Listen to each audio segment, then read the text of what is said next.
علاء ولي الدين كان بيمثل بقاله 15 سنة ادوار صغيرة جدا يا دوبك تشوفه، وفضل يتطور واحدة واحدة وبيتمرمط وبيشقى هنا وهناك لحد ما جت سنة 1999 وبيعمل فيلم عبود على الحدود بطولته المطلقة. اي حد يهوب ناحية خدمتك لازم تثبته، لو ابوك عدى قدامك ثبته، بس هو يجي يا فندم وانا مسمره هنا. وبعدها فيلم الناظر، مش محتاج اقول قد ايه الفيلم ده عظيم، وبعدها فيلم اسمه ابن عز، وفي وقتها بيكون علاء ولي الدين هو من اهم نجوم الكوميديا في مصر والوطن العربي كله. وبتيجي سنة 2003 بيصور فيلم اسمه العربي تعريفة، ده فيلم من اخراج شريف عرفة وكان اغلب تصويره بره مصر في البرازيل. وفعلا علاء ولي الدين فضل يصور في البرازيل وكان مبسوط قوي هناك، وبيقول ان الدنيا دي يعني كان راح جزر تقول شبه الجنة. وبيخلص جزء التصوير بتاعه اللي في البرازيل وبيرجع مصر يوم عرفة، وحضر اليوم اللي بعده صلى العيد، وبعد ما صلى راح ذبح وقال لاخوه اليوم ده انا عايز اوزع اللحمه بنفسي. قال له طب استنى انت يعني انت مشهور ناس تلم عليك وبتاع، قال له لا لا انا عايز ايه اوزع اللحمه بنفسي. وفعلا وزع اللحمه وطلع البيت وقال لامه بصي يوم انا هنام شويه لحد ما تعملي الفته. وبيدخل علاء ولي الدين بينام عادي، وبعدها بشويه بيدخل اخوه عليه الاوضه، بيفتح الباب بيلاقي اخوه علاء ولي الدين واقع على الارض.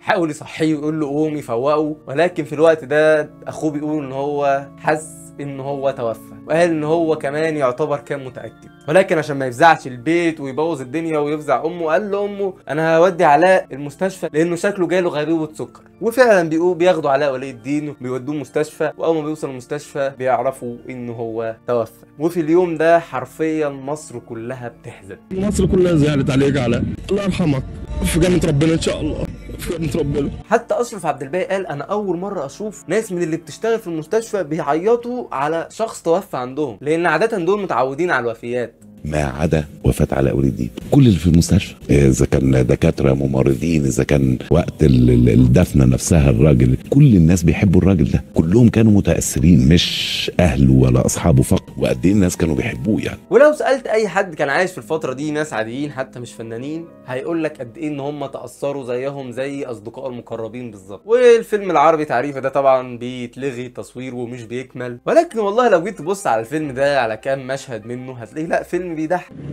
اللون ده بحبه ولا ما بحبوش؟ هو طبعا فيلم ما نزلش يعني، بس دي نسخ تقريبا مسربه، ولكن شوف سبحان الله كله بيجي قدام الموت ما بيقدرش يعمل اي حاجه. فجاه الشخص اللي انت كنت بتقعد معاه وبتهزر فجاه الشخص ده بيختفي، تفقده بدون مقدمات، مش بيتبقى غير ذكرياتك معاه في دماغك تفضل تشوفها في خيالك. وعقلك اللي بيقدر يعمل عمليات معقده كل يوم بيجي قدام فقدان شخص بتحبه وبيفقد الاستيعاب، مش بيصدق ولا يدرك باللي حصل، او بيبقى فيه صراع جواه، جزء مصدق وجزء لا، ولكنه هيصدق مع الوقت.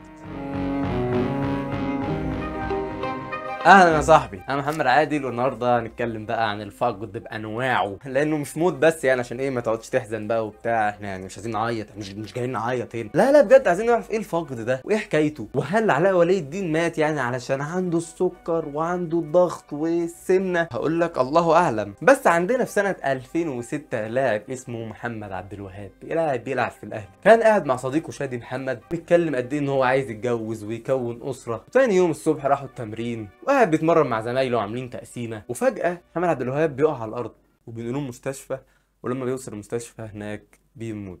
وده شخص رياضي في عز شبابه عنده 23 سنه. يبقى احنا مش بنتكلم عن امراض، ده الموت نفسه لو جه خلاص خلصت يا باشا، شكمت ما تتحلش. ولكن محمد عبد الوهاب سيرته الطيبه عايشه، وقد ايه هو الناس بتتكلم عليه بالخير دايما. بس قال له هو ايه الموت ده يعني اللي بيموت ده بيحس بايه، بيروح فين، وايه هو الموت اصلا؟ والله في دراسه اتعملت بتقول ان اللي بيموت ده بيحس بايه. قال لك ان بيبقى فيه مراكز في المخ اسمها الجاما بيدي اشارات قويه كتير جدا وقت الموت، وبعد كمان ما القلب ما يقف. وبيقول لك ان المركز ده مسؤول عن الذكريات والاحلام. ففي فسروها العلماء والناس يعني، قالت ان انت ممكن غالبا الناس وهي بتموت بتشوف شريط حياتها كله قدامها بيعدي كده. وده مش شرط نعممه على كل الناس، لان التجربه دي اتعملت على 4 اشخاص كانوا هم قاعدين في غيبوبه يعني، وحطوا لهم جهاز تنفس، فكانوا حاطين يعني اشعه على المخ، فبمجرد ما هم يشيلوا التنفس ماتوا. فهم لاحظوا بقى ده هو ايه ده، والله اعلم برضه يعني. ولكن طب خلاص احنا عرفنا هم بيحسوا بايه، طيب بيروحوا فين؟ هنا بقى كل واحد ومعتقداته الشخصيه او الدينيه، حسب ديانتك حسب معتقدك. ده شايف الدين ده بيقول له كذا، الفراعنه كانوا شايفين ان هم يروحوا عالم تاني بالحاجات اللي كانت معاهم، فكل واحد وديانته. ولكن اللي اتفقوا عليه الناس كلها من العصر الحجري لحد دلوقتي ان كلنا هنموت. ثانيه واحده بس قبل ما تخرج، عشان عارف ان الفيديو بقى شايفه انت حزين شويه، ولكن خلاص هنطلع من الموت شويه، لان الفقد مش شرط يكون موت.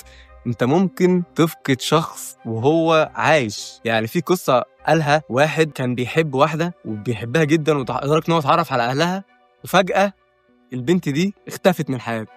فجأة وبدون أي مقدمات البنت اختفت من حياته، وزي ما الأستاذة كانت بتقول بلوك بلوك بلوك بلوك، مش عارف يوصل لها، دمرته نفسيا. بقى له 10 سنين لا عارف يحب ولا عارف يرتبط ولا عارف ينسى ولا عارف يتعامل. اهو ده فقد برضه، فقد حد بتحبه وهو عايش. بيقولوا كمان ان ده ممكن يكون اصعب، انك انت فكره ان حد مات فخلاص كده كده مش راجع، ولكن حد عايش هل يعني الباب موارب يعني، فاهم؟ فهو عايش ولكن انتوا اللي بينكم خلاص ما بقاش في حاجه، مع انكم انتم الاثنين عايشين. ولكن احنا برضه مش عايزين نركز مع الموت قوي يعني، لان كده كده اللي بيموت راح لربنا خلاص يعني، مفيش ارحم منه. عايزين نركز معانا احنا لما بنفقد حد بنحبه تحس ان في جزء مننا بيموت معاه. الحياه نفسها جودتها بتقل، قيمتها بالنسبه لنا بتختل، بتبتدي تفتكر كل كلمه كان بيقولها مهما كانت بسيطه. وده مع اي حد بتحبه فقدته، مش شرط يكون مات. في فقد برضه، فقد الاماكن، فقد الفترات، واقوى حاجه لسه مجربها قريب فقد فتره الدراسه. يعني بالذات ايام الجامعه، انا لسه متخرج، عقلي بيرفض استيعاب الفقد. يعني انا مش مصدق ان انا مش هروح الكليه تاني مثلا. اصل ثانيه واحده يعني ايه مش هفكس لمحاضره 8:30 تاني؟ يعني انتوا مجانين ولا ايه؟ ومن ساعه ما خلصت امتحانات وانا ناوي انزل بوست على الانستجرام بقى اودع فيه الكليه، ولكن لسه مخي مش جايب، مخي عقلي مش بيستوعب، فاهم؟ فانت خليك عامل لي فول احتياطي بقى، يمكن انزله يوما ما. فقدان فتره الدراسه دي مش حاجه عاديه، يعني انت بقالك 18 سنه حرفيا بتدرس، يعني مش هقول لك نص حياتك، لا ده حياتك كلها، روتين ثابت معتاد من ساعه ما اتولدت. ترم اول اجازه نص السنه، ترم تاني اجازه كبيره. دلوقتي خلاص مفيش الكلام ده، جو اجازه كبيره واجازه نص السنه ده خلاص مفيش اجازات تاني. يعني لو انت بتشتغل فانت اكيد مش هتاخد اجازه كبيره اللي هي 3 شهور 4 شهور، ولو مش بتشتغل فانت ما بقاش اسمك